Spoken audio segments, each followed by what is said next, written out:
మెదక్ జిల్లా రామాయంపేటలో రైతులు రోడ్డెక్కారు. Ramayampet cross road దగ్గర రైతులు రాస్తారోకో చేశారు. రామాయంపేట రైతు సేవా కేంద్రం, సంతోష్ ఫెర్టిలైజర్స్ దుకాణాల్లో నకిలీ విత్తనాలు అమ్ముతున్నారని రైతులు ఆవేదన వ్యక్తం చేశారు.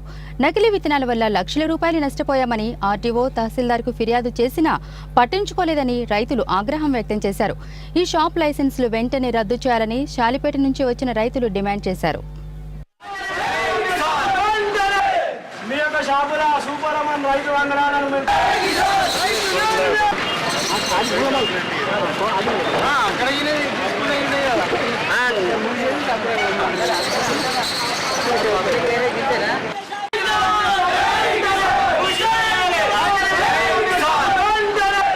మీ యొక్క షాపుల సూపరమన్ రైతు వందనాలను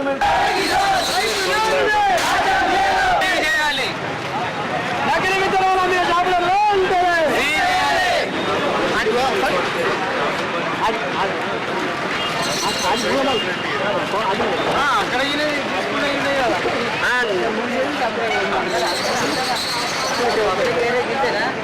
సూపరమాన్ నూతన వరి వంగడాలను ఈ అన్నదాత రైతు సేవా కేంద్రంలో కొనుగోలు చేశాము. సంతోష్ ఫెర్టిలైజర్లు కొనుగోలు చేశాము. 90% మంది అన్నదాత రైతు సేవా కేంద్రంలో కొనుగోలు చేసినాము. పంట వేస్తే 3 రకాలుగా వరి వీలుతుంది. ఒకటి వీలింది మక్కుతుంది, ఒకటి ఈని కొలంగుతుంది, ఒకటి పొట్టకున్నది. ఈ విధంగా మేము సాగు చేసిన మొత్తం వరి పూర్తి స్థాయిలో దెబ్బతిన్నటువంటి పంట మాకు ఒక ఎకరానికి వచ్చేసి 50 నుంచి 60 వేల పంట నష్టం జరిగింది.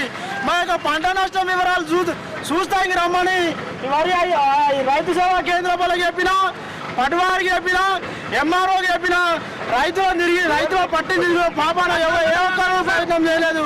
ఈరోజు మా యొక్క ఆందోళనతోనైనా ఈ ప్రభుత్వం కానీ, ఆర్టీఓ గారు కానీ, జిల్లా కలెక్టర్ కానీ ఈ సమస్యపై స్పందించి ఒక్కొక్క నష్టపోయిన రైతుకు కొద్దిగా గొప్ప నీళ్లున్న దగ్గర, బోర్లున్న దగ్గర ఈ వ్యవసాయం సాగు చేసుకోవడం జరిగింది. దీంతో ఉన్నదంతా పంట నాశనం అయిపోయింది. ఇలా మేము